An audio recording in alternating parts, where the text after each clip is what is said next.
দেশের অর্থনীতির চাকা ঘুরে সেই শ্রমিক আজকে ন্যায্য মজুরি থেকে বঞ্চিত রয়েছে।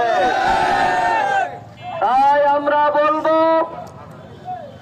বিভিন্ন সেক্টরের শ্রমিকদের ন্যায্য মজুরি নির্ধারণ করার জন্য আমরা সরকারের কাছে দাবি জানাচ্ছি।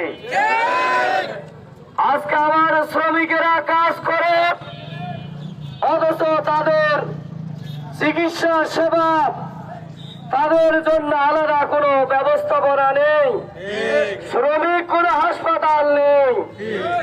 আমরা দাবি করব এই শ্রমজীবী মানুষের সুচিকিৎসার জন্য প্রত্যেকটি উপজেলায় যেন আলাদা হাসপাতাল নির্মাণ করা হয়।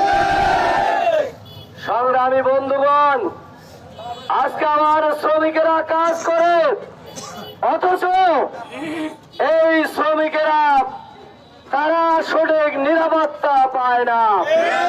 বিশেষ করে গার্মেন্ট সেক্টরে আমাদের মা বোনেরা কাজ করে, সেখানে তাদের কোনো নিরাপত্তার ব্যবস্থা নেই, যার কারণে বিভিন্ন ধরনের অঘটন আমরা সব সময় লক্ষ্য করছি। শ্লীলতাহানি থেকে শুরু করে তাদেরকে আজকে বিভিন্ন ভাবে